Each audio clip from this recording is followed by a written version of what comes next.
What's the truth?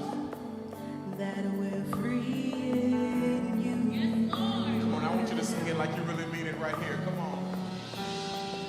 There is no bondage. Every chain is broken. There is no bondage. Jesus, our hearts are open.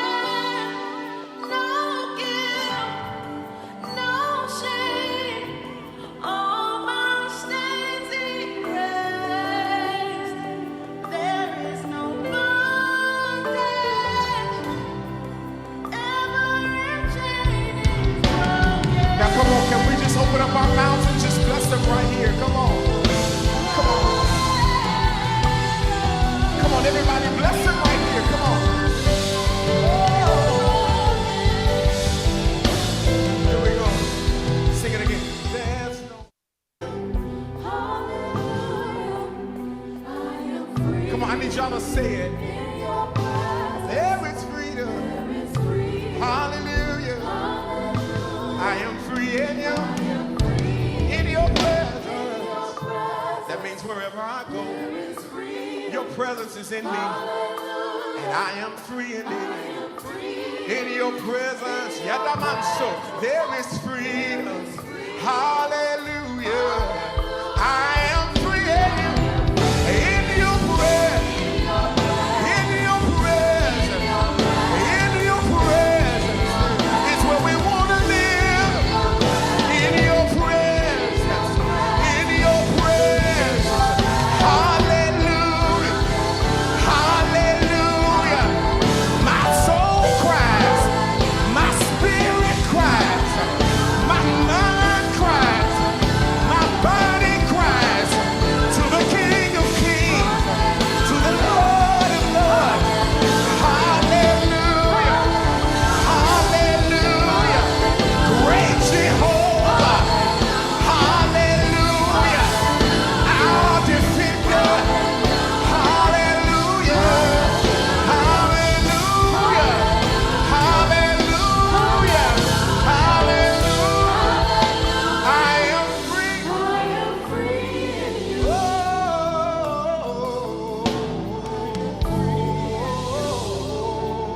I am free. I am free.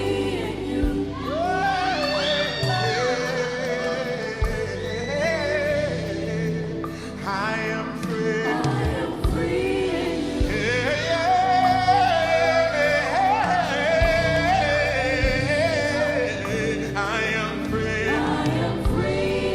I'm not saved in you. Hey, I am. No longer bound, no longer bound, no longer bound, hey, no longer bound. I am free. We gotta move. No longer bound, no longer bound, no longer bound, no longer bound. I am free indeed in Christ. I'm free indeed. No longer bound by sin. I am free.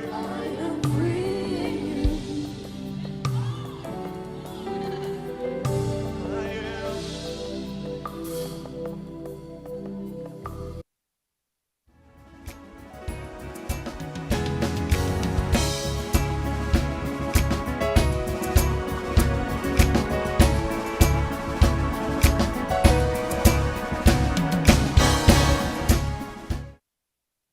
What's up, Faith Walkers, and welcome to Word Wednesday. I hope you guys are excited about Bible study as much as I am. So grab your Bible, grab your paper, grab your pen, and let's get ready to study the Word.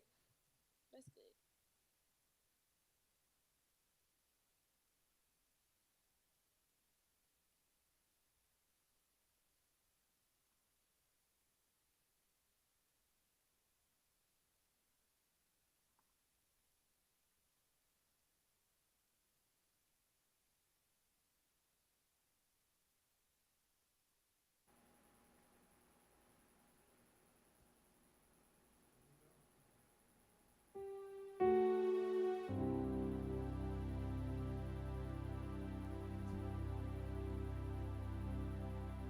Well, praise the Lord and welcome to Faith Church. It's Word Wednesday, and of course, we're so excited about being here tonight. Listen, you want to grab your pen and a piece of paper because we're going to share some information with you tonight, and I think it's going to really blow your mind. You're going to learn something tonight. Of course, this month, we're really focused on changing the mindset of our people and helping entrepreneurs position yourself for the wealth transfer that's about to hit this earth in a very short span of time. And so you don't want to go anywhere tonight. You don't want to just click off because you feel like, well, I'm not an entrepreneur. No. You want to get your seat. You want to hold your position tonight because I'm telling you the information that's going to be shared is going to really revolutionize your thinking, is going to empower you, is going to empower your home, it's going to empower your marriage, it's going to empower your relationship with your children. It's going to be an exciting night, and I guess you can tell, I'm just really excited about this tonight. But before we do that, I want to just do a few housekeeping things. Of course, guys, I want to emphasize the importance of everybody really getting vaccinated. I can't stress that enough. COVID, this Delta variant is really raising a lot of, it's just causing a lot of damage. And it's not just to older people with this variant. It's really going after young people. This week alone, just this week alone, over the last 7 days, I've received phone calls from about 7 people minimum, probably more than that, who have family members or themselves who's been diagnosed with COVID and having a challenging time being in the hospitals with this. And it's just such it's such a I don't even know the word for it. It's such a trying time. That's the only word I can think of right now. But we need to get vaccinated, guys. One of our members who is an RN, and he works here at one of the local hospitals here in Montgomery, he inboxed me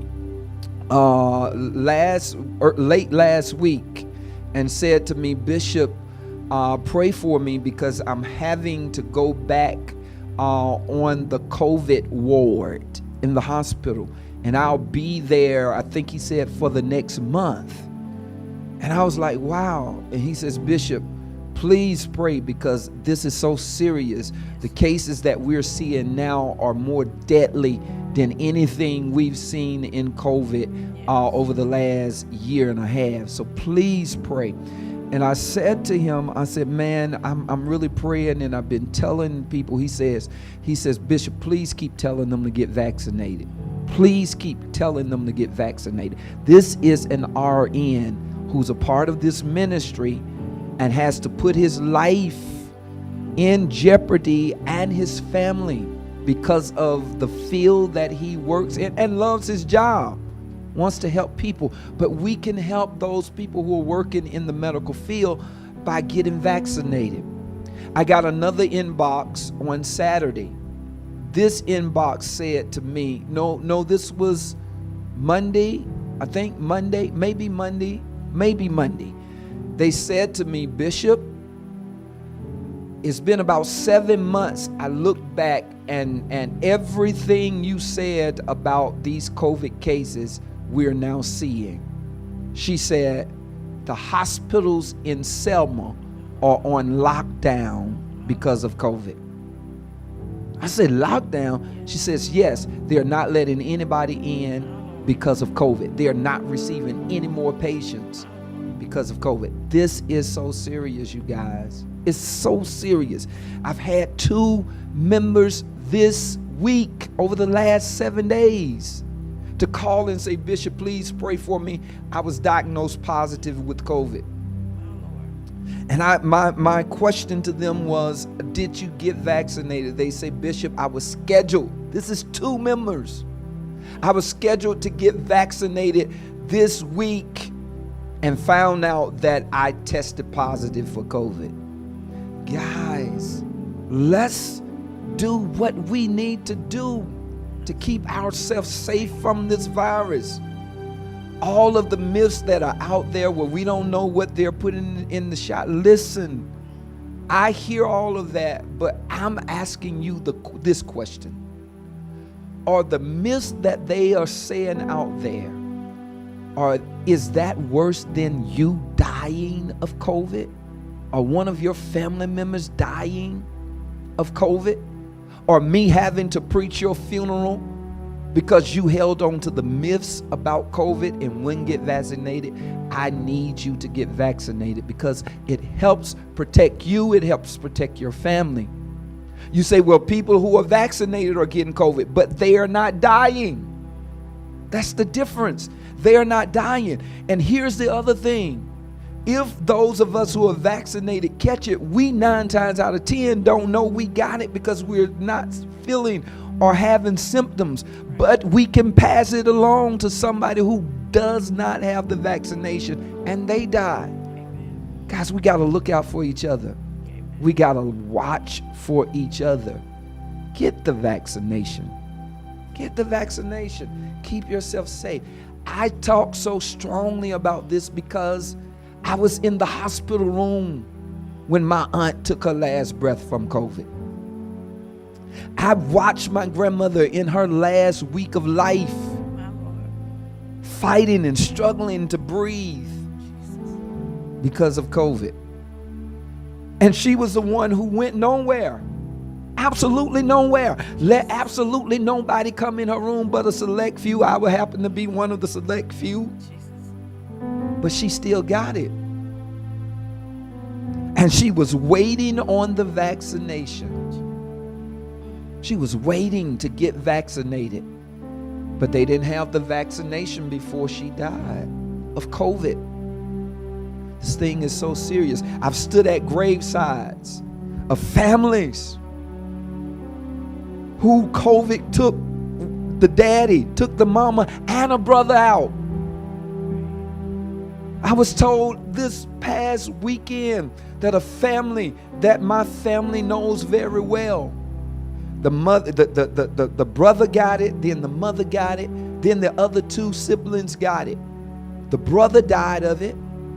The mother died 2 days later. The sister is not doing very well. They looking for her to die. None of them had the vaccination. Guys, I hope you can hear my heart. And I hope you're taking this serious. You got to get vaccinated.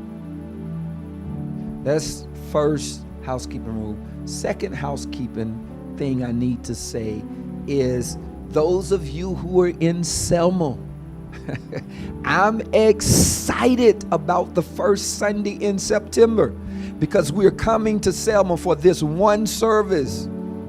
Because September, the first Sunday in September, we're doing this before this spike of COVID gets really high. Because in November, we know that it's going to get really bad. October, rather, it's going to get really bad. And things will probably start to shut back down. But we are able to come to Selma the first Sunday morning in September. I think that's September the 5th. If I'm not mistaken, September the 5th. We're looking for all of the members to come home. We're calling it homecoming. Come home. There will be no service in Montgomery because we're giving all of our attention to the service in Selma. Amen. So we're excited about it. We're making sure that the workers complete everything they need to complete. Just a few more things they got to get done is our new sanctuary. We need to see you in the place. We will have social distancing. We will practice that, but we're coming home to Selma. And it's going to be a grand time. I really can't wait to see you guys in Selma. I mean, I really can't wait to see y'all in Selma. So excited about it. It's something else I was supposed to say, but maybe I'll remember it before we get out of here. I'm just so excited to have this woman of God here with me today. Last 2 weeks we had, of course, one of our very own new to faith ministries or faith church here in Montgomery, Elder Susan Johnson.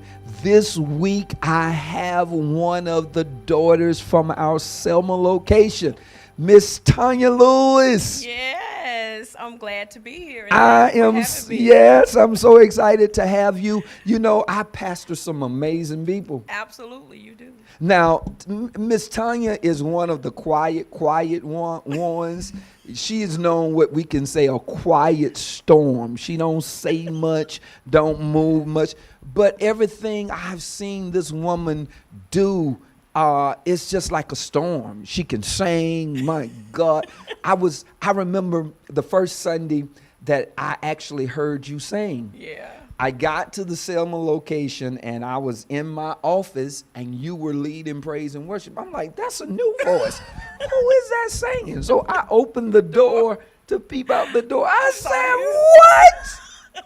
Because I had never heard you sing before. Yeah, I could do a little something. Oh, come on. She's so modest. She's so modest. Listen, this woman can really, really sing, but that's not really why we brought her here. I found out again through Facebook that her professional skills were just amazing. I saw her talking about her book and writing a new book. We have it right here tonight. But, you know, we're just not here to talk about her new book, but we're here because through that, I found out that you were an entrepreneur. Absolutely, yeah.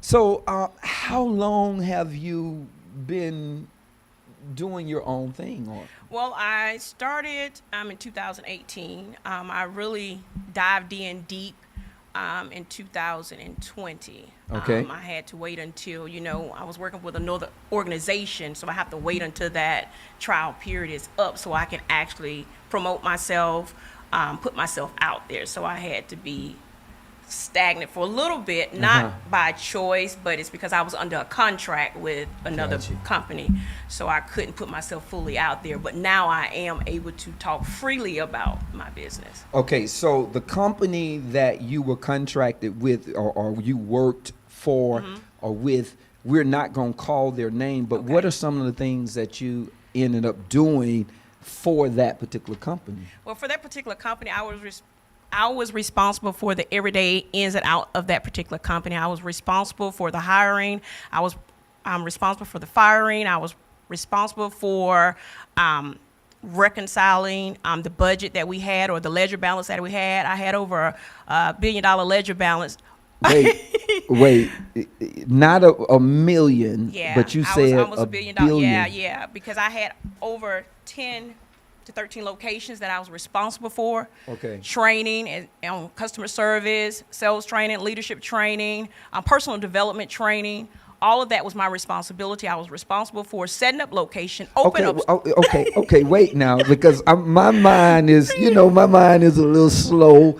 My brain works, my brain works a little slow. I'm still stuck on, you said you were responsible for a $1 billion ledger. Yeah, ledger balance over a course of 10 to 13 branches. You're responsible for that amount of money. That means you're responsible for making sure you turn a profit, right? You're not going to be losing all their money. So that was my responsibility. So you were basically overseeing a $1 billion budget, Yeah, a budget. for 13 different locations for that company. For that company.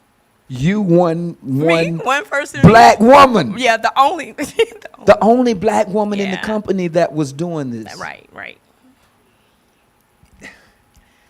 I'm trying to really wrap my mind around you having $1 billion Yes. worth of financial responsibility Right. for a company. I was responsible for that checkbook. And I had to make sure that checkbook balances every single month, and it had to pan out at the end of the year with a profit. So we know that you have the capability Right. of handling at least $1 billion. Absolutely. Wow. And it's all basically about structure. You got to make sure you structure your business and your organization properly, and I think that's where a lot of people miss out. They fail to start at the beginning when they are. I don't believe in calling businesses small businesses. Like I told you, I believe in speaking companies and organizations, big things. Because when you start limiting your mindset to thinking small, that's where you're going to be stagnant. So when we say small businesses, that's something you just don't put in I your don't put in your my mind. psyche at all. Because I'm limiting myself. If I'm telling I'm a small business, if I call myself a small business, guess where I'm going to be? Small. Because that's where your mind is taking you to. Your thought process is a place. It's not where you physically say, if I say, well, guess what, I'm going to sit next to you, and I sit next to you, I'm positioning myself to be next to you. So when you're thinking small, I encourage people to take that out your vocabulary, because when you're limiting yourself to how fast you can grow or where you're taking yourself, take small out the picture. Because if you're speaking small, guess what? You're going to remain small. You know what? Now, this is something my daughter, and I didn't pay her no attention when she said it, my daughter has this big idea. Yeah. And I won't talk her structure, her business and what have you, but we can't convince her that she got to start small. And what you're saying is, and this is biblical, because Absolutely. if you put small in your mindset, your mind, your subconscious mind, Absolutely. It's going to always think small. will work to get that small. Absolutely. And once you get that small, you think you've accomplished something. So when you start looking at bigger things, it's harder for you to get to that bigger spot, because your mind is already limited to, I deserve small. Right, because the psychological effect of that, or just dealing with the subconscious mind itself, your subconscious mind will help you create the small. Absolutely. But once you reach the small, it will not allow you to go cross that big, threshold. because you've placed small in the subconscious Absolutely. mind. Wow, this is good. So your terminology is you create companies. I create companies, organizations, corporations, all of that. I don't create small anything. I think big, right? I'm dealing with big dollars. I always dealt with big dollars, so that's Yeah. all I see is big stuff, right? This is awesome.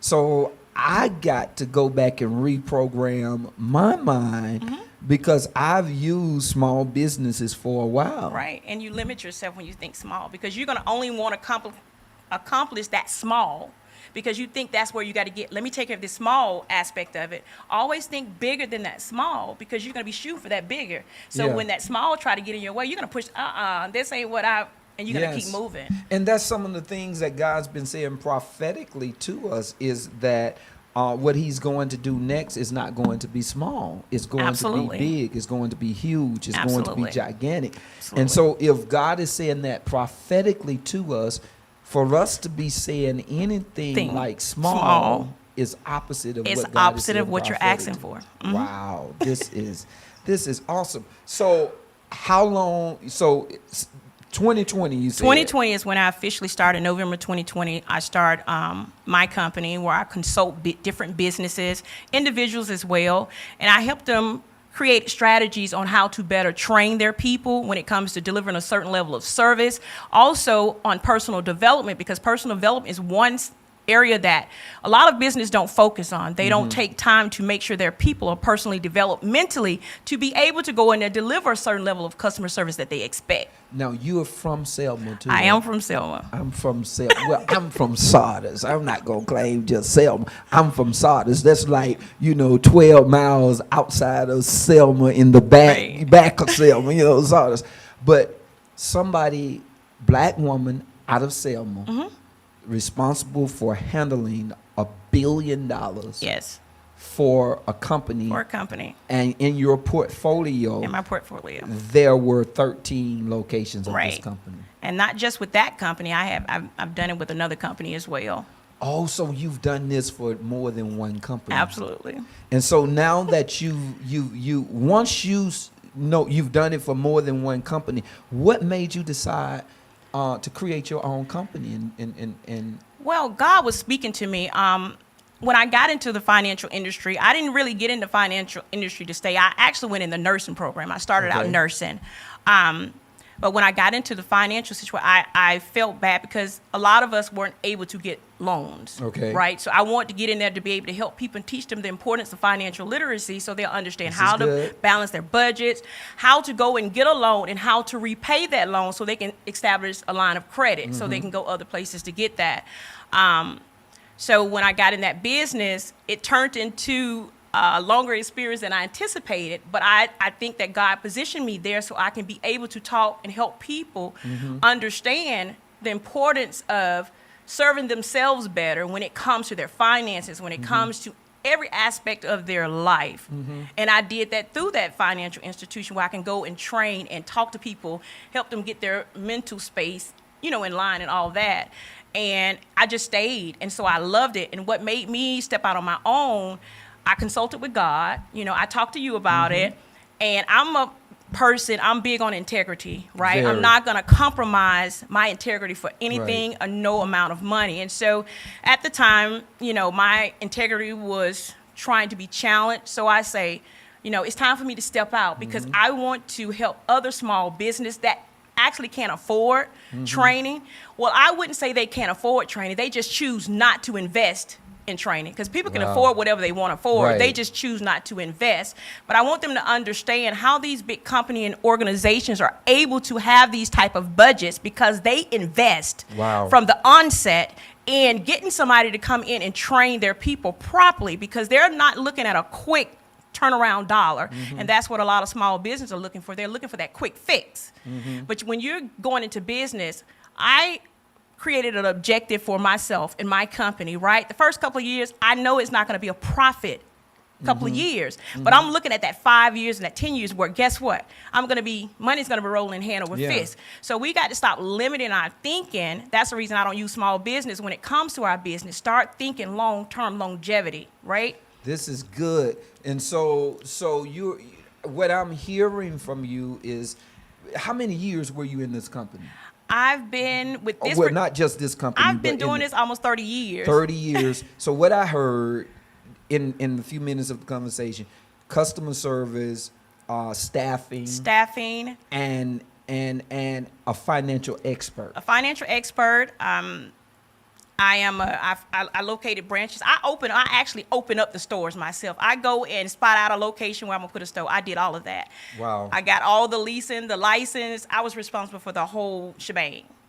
So you were the person who, okay, so I get excited, y'all. I'm sorry. I get excited.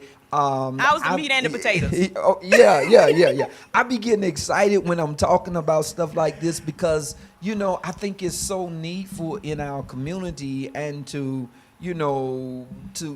pastor people who get that kind of stuff too. It excites me. So I was watching, my wife and I was watching, I think it was a document on McDonald's. Okay. And how McDonald's became this large real estate, really. People think McDonald's is in the hamburger business, but they're really in the real estate business. And how this one guy came in because the two brothers that started McDonald's, vision weren't big enough, or they went to do, to start out to do franchises, but they couldn't handle the struggle that they were currently facing, so they pulled back. This one guy came in and saw their setup, went in and convinced them, let me be the person that go out and I'll get the people who were franchised. I'll do all of that. Right. So you were that person. Absolutely. So this man ended up taking over the whole McDonald's. Right. Because the two brothers who started it didn't have the foresight. They didn't have the foresight and they didn't have the structure. And that's where a lot of small business turn their rights over to larger companies because they're looking at the dollar aspect of it. And they don't want to invest and get in training properly from the jump. And that's where a lot of our businesses are falling short. And that's how they lose their rights to their businesses. Okay, so I'm still programming stuff in my head. So you and your husband, Johnny, have been, I love your husband. I love him too. He's just such a, Johnny is here. I'm not saying it because he's here, but I really, really love him. He's such a quiet spirit. Both of y'all quiet spirits. Yeah. So how long, y'all been at the church for what? But about Well, we've been married 9 years. About 8 years. About 8 years. About 8 Yeah, years. your whole Since family. yeah, Your my whole mama, family, your my sister, sisters, everybody. And so I'm just now finding out this stuff about you. Yes. In 2021, really. Yes. But during that time, you were working for the other I was company, working for and other you couldn't companies, talk right? it. I can't, disclose any information or share what I know because I was under contract with those companies, Got you. and I didn't want to face a lawsuit or anything like that. So what's the name of your company? The name of my company is T&L Custom and Strategic Solutions. The T and the L is for Tanya and Lewis. Okay. That's my husband. And that's what we do. We consult. We come out. I do virtual trainings with companies. I help them create a training schedule, training plans, give them ideas on how to look for or identify the right customers, the right hirees, all of that good stuff, and also Okay. give them some insight on how to actually open their business and how to position that business in what location that's going to give them the best results for that business. Wow, this is good. Now, and from that, from your 30 years of experience, Right. you put it in print. I put it in print. It's a blueprint of everything that you need to know in regards to your business, from how to attract customers, knowing the importance of knowing your customers, identifying different personalities of your customers, how to market, how to target your audience of the people that you're trying to get. It's everything is in that book that will help you structure your business, basically. When you talk about customer service, Hmm? or how do you know your type of customer? The way you know your type of customers, you got to first take time to learn the people that you're dealing with. And that means you got to start identifying who are you targeting, right? You got to know who you're targeting, because you can't service someone and you don't know what you're servicing or who you're trying to service, right? Right. And then you got to put yourself, whatever you're targeting, whatever audience you're targeting, you got to show up as what you're targeting. Okay. Right? Because they want to see, if you're asking me to buy your dress, and I never see you wearing that dress, or I never see you in any of the products that you're trying to convince me to buy, right? How can I trust that this is what I need to do when it comes to purchasing that product or the service? Yeah, that's good. Let me ask this, because people don't think that the church is a business, but we have to begin to see the church as a business. And so, in relation to that, are you saying the church have to know what type of people you are targeting to become a part of that church too? Absolutely, absolutely. The church is also a business, and you got to start looking at it as such. In your church, in your organization, you have people in different positions, regardless of what position they're in. Right. They got to know how to properly service people, because what happens, people get service confused. They just assume that service is just basically showing up, telling somebody, hey, get dressed up, go smile and be nice. But service is something that you do every day, all day. So whether you're an entrepreneur or this is church, the service that you are providing has to be daily. It has to be daily, because that you're going to track your clients or the people that want to join your membership based on the experience. Customer Okay. service is all experience. So whatever you're displaying, right, is what is going to draw the people that you're targeting. You don't good. want to target everybody in your business. Everybody may not be suited to be in your establishment. Golly, you sound like you were in our conversation today. We was having a meeting earlier today Right. talking about some. So people got to understand, and you got to be intentional in your approach when it comes to staff. Go. Darnell, you hearing this? You got to be what? You got to be intentional. Intentional, which was a major word in our. Yeah, you have to be meeting today. intentional, and that's the problem. That's the reason a lot of businesses don't make it. They don't make it from that small thinking to big thinking, because they've already limited themselves, number one, and they're not intentional about what they're trying to do. A lot of businesses that I see, like I said, I don't like small, but I'm using it so people can identify with what. But with the small businesses, they tend to go the first pick. I'm going to hire my family, right? And there's nothing wrong with hiring your family. Don't get me wrong. But your family you got to structure your business for longevity. Right. You can't go in and say, well, I'm going to place my daughter here because she's my daughter. I love my daughter to death. But if my daughter don't have what it takes to get me to this position, I'm going to have to get somebody in there that has the information and the knowledge to carry me there and let my daughter shadow that person so I can transition if I need to at that point. And most people don't have the guts to do that. Absolutely. Even when it comes to the church. I think one of the responsibilities I feel as a pastor is to know how to put people in positions where those people can shine. Absolutely. And to keep them out of positions that could do them harm. Right, and that's where a lot of business mess up. They put people in positions based off emotions. I'm not an emotionally driven person when it comes to hiring, when it comes to looking for, opportunities. I'm intentional with my strategies, right? And a lot of people use their emotions to attract people, you something, place people, when they should be just thinking strategically, okay, what is my return on investment for putting Bishop Hardy in this spot, right? So you can't be emotional when it comes to your business. You got to be strategic. You got to be strategic and you got to be intentional. Oh, man. But you got to have some type of empathy when it comes to dealing with your customers. Right. Right? I believe in empathy. I don't believe in sympathy. Right? Explain the two. Empathy is where I can relate to what you got going on, but this is what I expect. Sympathy is, guess what? I'm in this sob story with you. No, I'm not going in the gutter with you. Right. I can empathize and I understand completely, Mr. Hardy. You only have one day left on your vacation time. I understand you got to go and take care of what you got to take. Go ahead and take care of that. But I just want to make you aware that you only have one day left to use. Wow. That's empathy. And you gotta be strong enough to stick to those guns. And you got to stick to it, right? Because a lot of businesses are falling by the wayside because they don't set any expectations from the jump.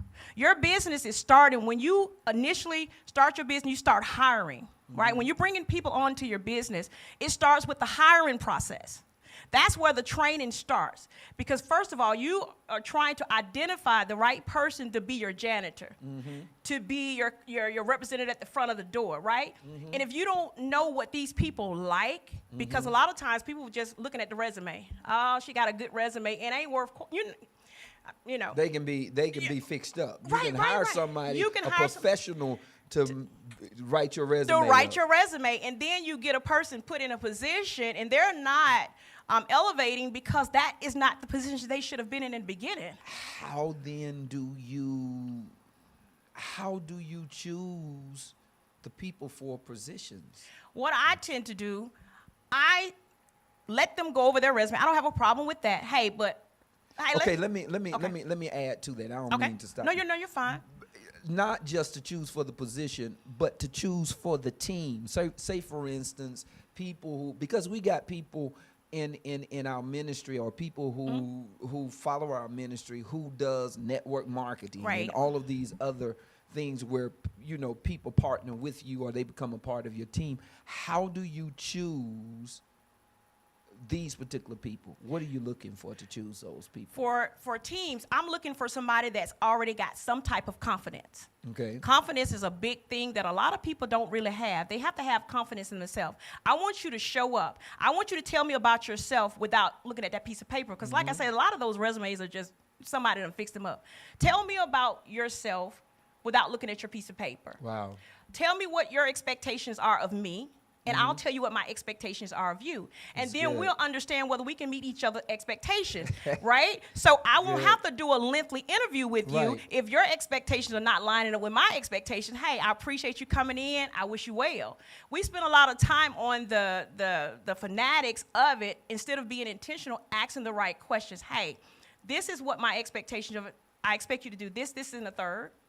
And tell me what you expect from me, and you expect me to do this and the third. Well, I can handle this part. I can't handle that part. Well, you can. And people don't take time to listen because people tell you everything that you want to know in that interview if you ask the right questions. And a lot of times people don't take time to ask those open-ended questions. They do all the talking, right? Let them talk. That's what I do. I'm a listener. Tell me what you can bring to the table, right? Because when they come on, they're looking for their return on investment, right? As well as I am. So for people, again, I'm thinking in terms of not just the entrepreneurs in our ministry who has, a store or location type business, but I'm also thinking of the home-based business, the network marketers. Right. So people who have those particular type of businesses who have a team under them, does your company, do you come in with those particular type of business owners or entrepreneurs and train their team? Absolutely. I can train anybody. Wow. I try I to. like that. Yeah, I can train anybody. Johnny, you hear your wife? If you are coachable, I can train anybody. My mission is to change your perspective, because we've gotten so caught up in what was and who said what that we don't open our ears to understand that there's a different perspective to everything. When I teach about customer service or leadership or sales, anything that I teach them about is from a different perspective. People associate customer service with me just showing up and greeting you and smiling, but it's more to customer service. Okay. Customer service is all about the experience. Customer service is all about your approach. Customer service is all about how you carry yourself. Customer service is your confidence. Customer service is how you treat yourself before you come into my establishment, right? If you show up and you got an attitude, you're bringing your attitude over into my establishment. That means you didn't take time to properly service yourself before you came into my establishment. Oh. Right? So, okay, let's go back with that. Let's go back with that, because again, there are pastors who will watch this, Right. and who may need to employ your company to come in and teach their ministry staff, the volunteers. So Right. customer service is Customer service is everything. Customer service is how you carry yourself. how you carry yourself. So dealing with the church, those people who are volunteers or paid staff with the church, there's a certain That's way a you're service. supposed to There's carry a certain way you're supposed to carry yourself, because you're a reflection of that company, whether you're on the clock or you're not on the clock. or whether you are on the clock or not on the clock. Absolutely. Whether you are at the church or not at the church. Right, because whatever business or company you are with, they associate you with that company. People walk up to me this day and say, "Hey, Miss Tanya," because they associate me still with that company, even though I'm not with that company. So it's how you carry yourself. It's how you carry one. yourself, number one. It's your confidence. It's your confidence. It's being intentional about your approach when it comes to your business. Being intentional. Being intentional, and also how you service yourself. How you service yourself. That's the main part. So if you're having a bad attitude before you get to my place of service, and I'm expecting you either as you're an employee of the church, you're an employee of the business, or you're a volunteer of the business or the church. You're going to carry that over all day. So I need you to check that before. I need you to service yourself before you take that position. Right, and you have to, because I always told my employees, the people that I train, guess what? When they come into my establishment, because I'm a responsible, I pop in anytime. They didn't know when Miss Tanya was coming. I pop in anytime I get ready, because I want to see that you're showing up for yourself. If you come in there, and a lot of business don't want to be open and honest. If you're coming in there and your hair's not combed and your clothes are, you get what I'm saying? You have got to have those conversations. Okay, I'm going to ask a funny question. Okay. I may get in some trouble, but I'm going to ask this question anyway. Should you put ugly people as the first person somebody see when they come into your You should put people that's going to bring the results that you're looking for. So if that person is not going to give you the results that you're looking for, you need to position them where they're going to give you the best results. Oh, that's good. That's good. She didn't deal with the word ugly. Absolutely. This is a woman though. She ain't deal with the word ugly. Absolutely. This is good. Because my bishop, before he went full time in ministry, Bishop Ellis talks about how he used to run this chicken restaurant. Okay. And he said he never put, and that's what made me think of, he never put ugly women at the drive-through or on the cash register. He was intentional. He was very intentional. You have because he knew that the customers wanted, he wanted those people to see something that looked a certain way. Absolutely. because that's who he's targeting. You got to make sure you position people where it's going to get you the best results. And another thing he was saying was that if you never charge a person $15, you charge them $14.99 because that one penny, even though it doesn't look like much, it gets in the psyche of the It gets in people. the psyche, they've got a discount. Wow. This is so good. This is so good. Okay. How do we get to know our customer? The way you get to know your customers is spending time. It's all about building a relationship, and a lot of people don't like people, so they're not going to build a relationship. So when you're looking at your customers, you want to take time to learn your customers, know your customers by name. I had all of my employees take time to just have a conversation. Ask them, how did you feel about my products and service? What did I do that you like? What did I do that you did not like when it came to my service? Ask them a little bit about their families. You don't have to go into deep detail, but find out something, because what you're doing is building a relationship with that person. And when that person walks back into your establishment and you just call them, hey, Bishop Hardy, Yeah. that makes them feel It so makes good. a It's world of the difference. experience, Yeah. right? The same experience. experience. It's an experience. Customer service is always experience. The same experience you want your wife to feel when she comes home and see you is the same experience your customers should feel. God, dog, they would be some happy folks out Absolutely. all the time, you know. Right? But it starts with you, and I teach Yeah. people it starts with you. Customer Yeah. service is all about you. If you don't feel good about you, you're not going to feel good about helping people. Wow. What are some of the secrets then to attracting a customer? Secrets to attracting the customers: make sure that whatever you're offering that customer, you offering things that are diverse. What people tend to do, they put all of their customers in one collective basket. Okay. And and I'm not saying this word to be a mean or anything like that. You got to sometimes segregate your customers, right? That simply means you got to pay attention to their buying behavior. When you get to know them, you'll start learning their buying behavior. Okay, this particular customer buys around this time of the month. This particular Wow. customer does that around this time of month. This particular customer likes this particular dress. And then you start looking at the demographics. Where are they buying this product from? Where Wow. are they going to purchase your product? Are they going to your website, or are they going online, or they see you on Facebook? Whatever, you start analyzing all this stuff and keeping track of that data, so that way you'll know how to position and market to this person and market to that person. Because how I market to you, I may not be able to market to anyone else. How would you say that to a pastor? With a pastor, I would just tell that pastor to make sure that the people that they got that are working with them now take time to get some basic information. Ask some questions. That's it. All you need to do is ask questions. And a lot of time people are afraid to ask these questions because they don't want to be offensive when it comes to asking the questions. But just give them or let them know the reason why you're asking those questions. And they'll be more likely to open up to you, right? Because one thing you want to do, you want to make people feel like they can open up to you and they can trust you. And it's all about your approach. I tell people all the time, and a lot of people don't believe that, but my saying is, customers are not always right. They're not always right. You hear the saying, customers Yeah. are always right. Yeah. That's not true. Customers are not always right, but Okay. your approach, it has to always be on point, period. Wow.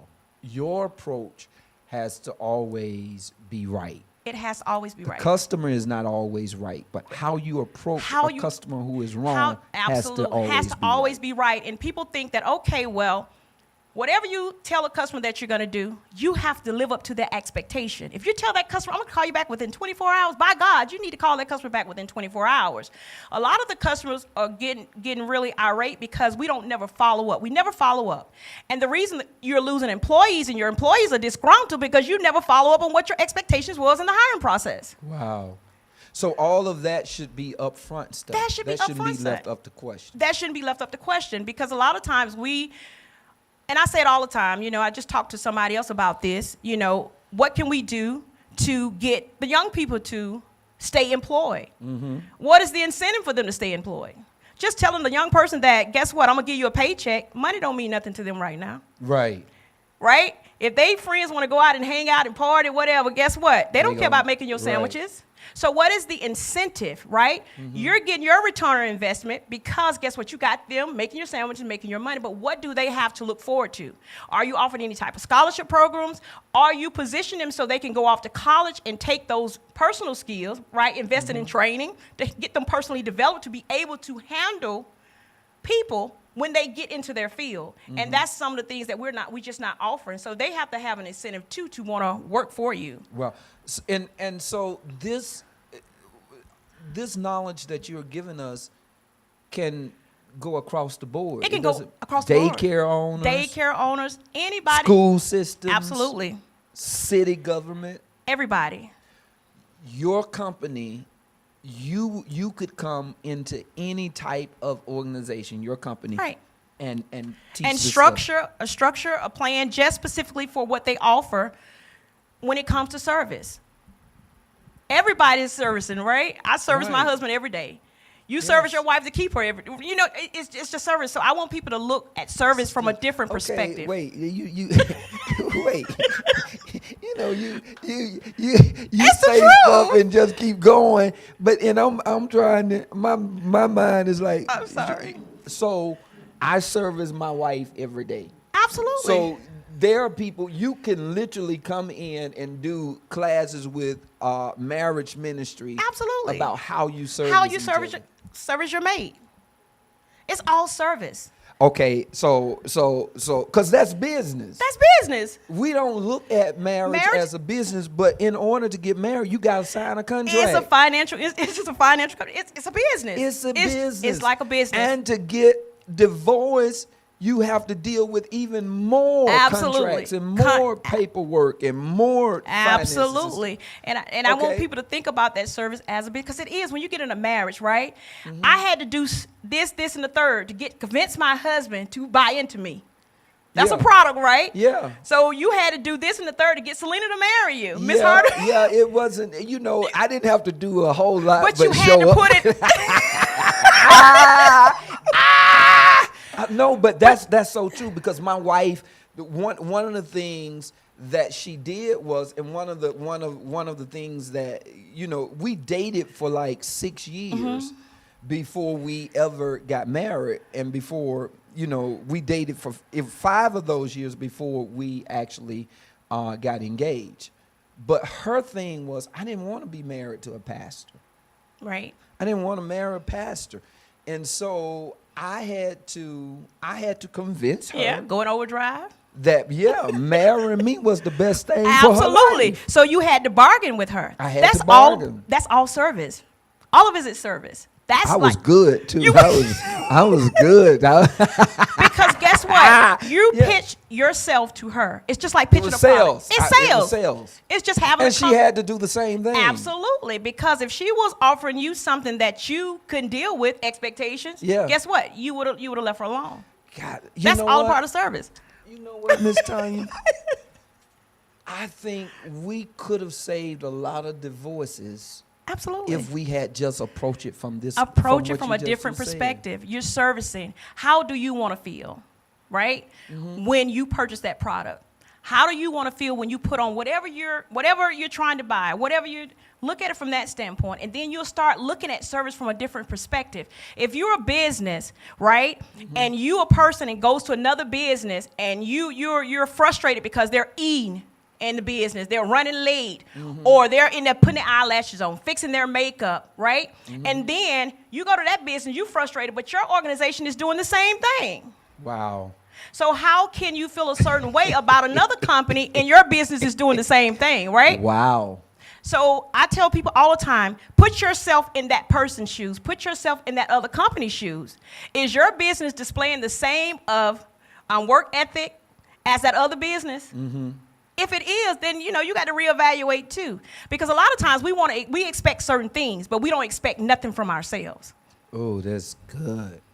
So whatever I'm expecting from a company or from an individual, my expectation of myself needs to match that. It needs to match, or Because be better. me matching that in my own expectation of myself gives me the legitimate right to expect that from. Absolutely. It gives you the legitimate right to expect that from your employees, but it also gives you the legitimate right to charge your price, the prices that you want Yeah. to charge for whatever services that you're offering. And also, don't be afraid to check out your competitors. Yeah. Build or collaborate with your competitors, right? Because they may offer a service that you don't offer, and you may offer something that they don't offer, and y'all can collaborate and, hey, send customers here and there, because I have That's people good. that I've worked with, right, with other. They send me clients. That's good. You see what I'm saying? Because That's they know good. what I do and they know how passionate I am about But it. in order for you to collaborate with your competitors, you have to be confident You in have- what it is that you bring You to have the to table become, that but you first you provide. have to listen. Yeah. I'm big on listening. A lot of people miss the mark because they fail to listen. Wow. We like to talk a lot. You can learn a lot by just simply listening, right? You can go, I used to go out and market, and every financial, I knew who they were. I could go out and market. How you doing? Pass my information out. Hey, ask them information, and the responses that they give tells you what information to give out by listening to what they say first, right? Because sometimes we talk too much. Yeah, absolutely. Oh my God. We talk too much and we cause ourselves a lot of headache because we don't take time to listen. And a lot of, people that are in management or in leadership, they don't have a willingness to want to learn from other people. Wow. And that's the reason they having such high turnovers, because can't nobody tell them anything, right? Because they know everything.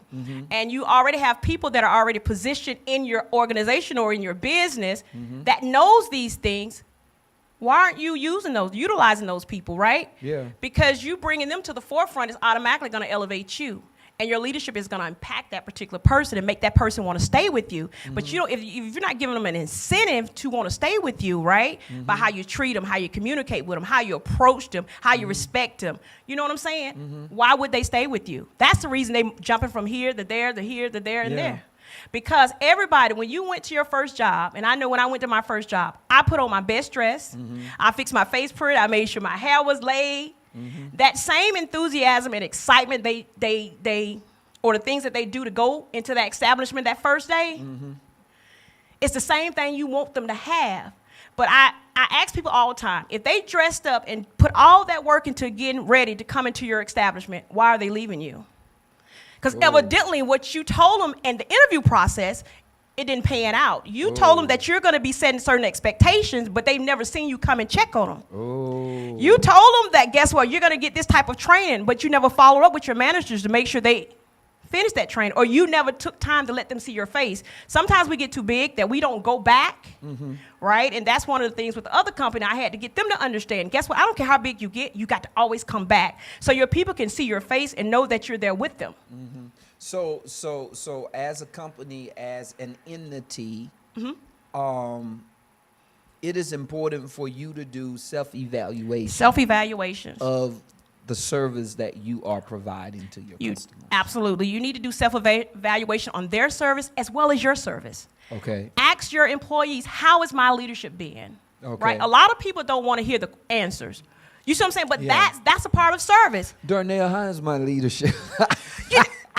Those are valid questions. And who's better to get it from than the people, Then the people that they're working for and you? you gotta be okay You with got to be their okay with the honest results. answers. Absolutely, because that's what you want. And when people know Wow. that they can approach you and ask you those questions, they will 9 times out of 10, the money becomes, they want the money, but they don't care so much about the money. They just want to be connected to you. Yeah. That is really good, man. Listen. I hope, I know y'all, cause y'all hanging in here, y'all here. But I want to make sure if you guys have any questions that you want Miss Tanya to answer, you can actually type your questions in the comment section. We got about 5-6 minutes, and we'll keep talking. But if we see the question come up in the comment section, we will stop and we'll answer your questions. So if you got questions, go ahead and type your questions in, because we want the dialogue. We want this to be Absolutely. dialogue, and we want to be able to service you. Absolutely. Because you've been here with us for this hour. We want to Absolutely. make sure we're servicing you. That's good. Now, so Ms. Tanya, how can somebody contract your company to come in and consult with their particular business or their church? Well, they can go online and go to my website. Okay. And they can book a consultation. What I do, I normally I do consultations. I'm big on consultations, and the purpose of my consultation is so I can get to know you, and you can get to know me. I can tell you what my expectations of, and you can tell me what your expectation of me, because I'm intentional about who I work with, right? I'm not just going to work for anybody just because of a dollar. Yeah, well, and let me just say that when she talks about integrity and she's a person of integrity. I remember very well when she called me, and she was working for this company that she was managing $1 billion for, 13 different locations, and they wanted her to do something and put in writing Absolutely. that was not true. Okay, and her conflict was, I can keep this job and make this money.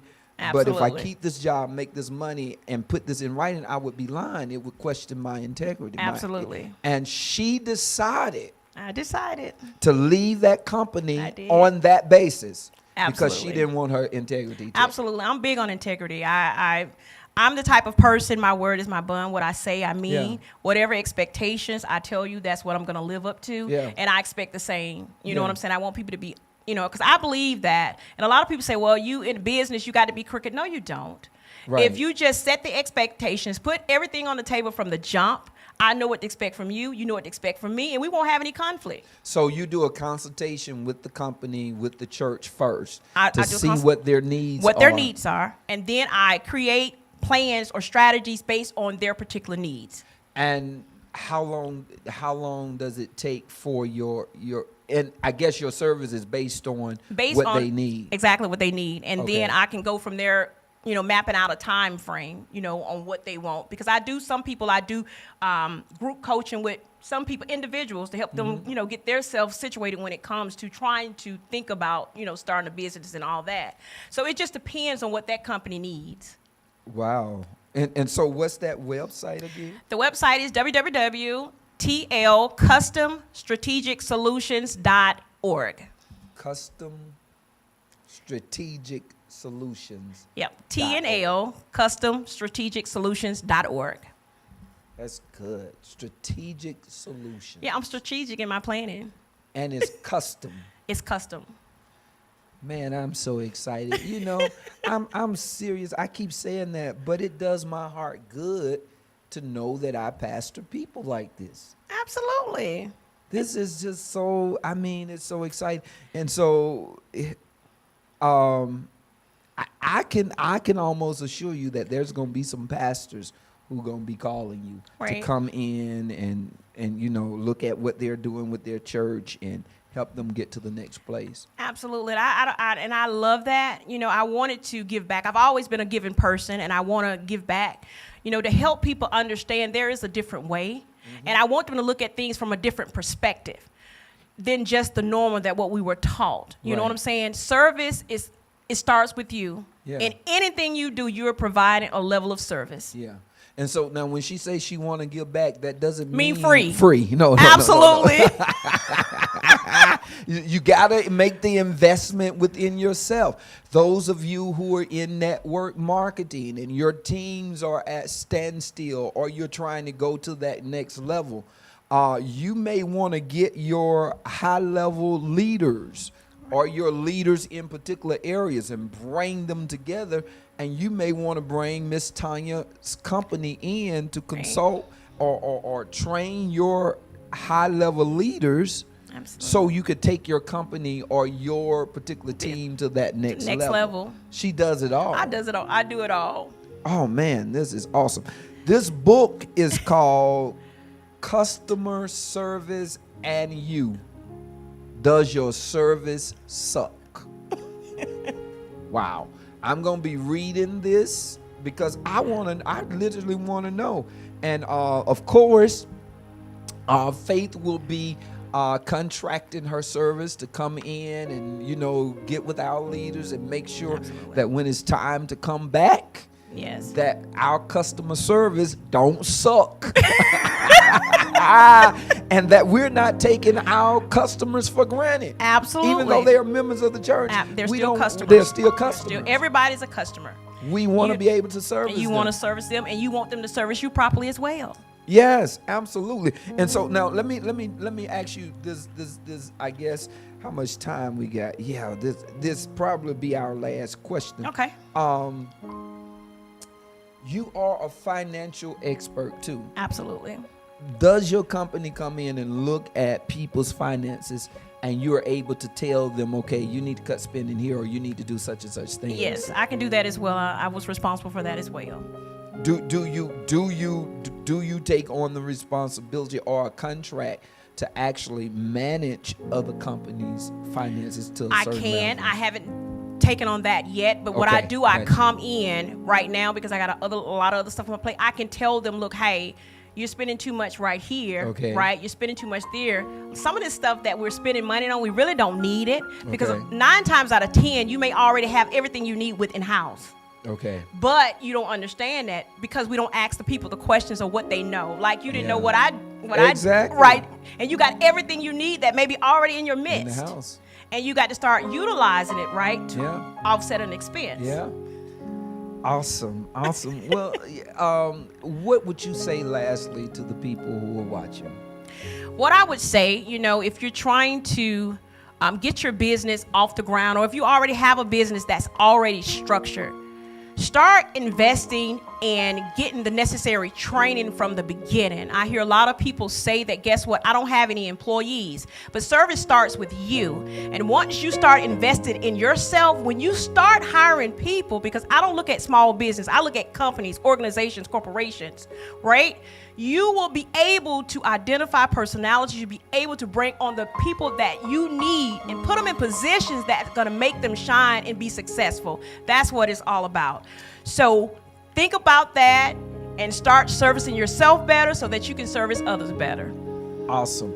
Miss Cynthia is saying thanks, Bishop and Sister Tanya, for this needed information. Thank you, Miss Cynthia. Thank for you. watching. Her information, guys, is on the screen. You can see that this is her business. I mean, she left a well-paying job. Yes, Lord. Managing $1 billion. The website is up there. You can Yes. go to her website and see what it is that she's doing. Again, the book, you can get it from her website. You can get it from Amazon. Absolutely. You can get it from Kindle, Amazon and Kindle. The book is there. You can go there and get her book. We Faith Church, we somebody. We somebody. The Lord has connected us well and connected us with some phenomenal leaders, some phenomenal people in their area of expertise, and I'm excited about it. We have to close because we respect your time. Thank you, Miss Lewis. Thank you for having me, Bishop. Yes, and I really hate the time has ended, and definitely we will be bringing you back. I'm trying to see if there's a question. If my people look good, Miss Rosa says, if my people look good, then I look good, and she's like, I think she's a major in one of the branch of our arms. Absolutely, services. they are a reflection of you. And so the United States Armed Forces can actually contract you to come in Absolutely. and teach them too. Absolutely. Wow. Whatever you show is what people are going to follow. Yes. Whatever you show up as, that's what people are going to pattern. Yes. If you have no expectations and you don't follow up on your expectations, they're going to do whatever you don't do. This is good, man. Our goal this month has really been to prepare you to go to the next level. Amen. To make sure you are understanding what it's going to take to position yourself, Absolutely. your business, now your family, your marriage, to go to that next place. And I think Ms. Lewis has done a phenomenal job Thank today you. at giving us information. Listen, don't forget, she's in the Army. Ms. Rosa Prosper is a major in the Army. So don't forget, tune in Sunday, 9 a.m. It's going to be Power Pack Worship. Also, don't forget Sunday at 12 noon, Miss Ramona Minor is having to say goodbye to her 22-year-old son that was gunned down on this past Saturday. Faith in Selma, I really need you to show up to support her in that. I've talked with her extensively this week, and we continue to talk with her to help her get through this process as much as possible. But more so, your prayers are needed. Yes, Lord. Sometimes it's just you showing up, your face. is needed, okay? Don't forget Selma. Don't forget Selma. September the 5th, 8 a.m. Amen. We will be in Selma live worship. It's only a one Sunday thing because we know based on the prophetic that things are going to get really bad starting in October. And so we want to come home and make sure all of our people are covered there, to make sure we are able to give to you what God has said to us concerning where we're going during this season and how you can stay covered. And so we'll be there on September 5th. Looking forward to seeing everybody. That's it for us today. Until next time, as always, you remember it takes faith to step out on nothing and believe that something is there. God bless you. Go in the peace of God.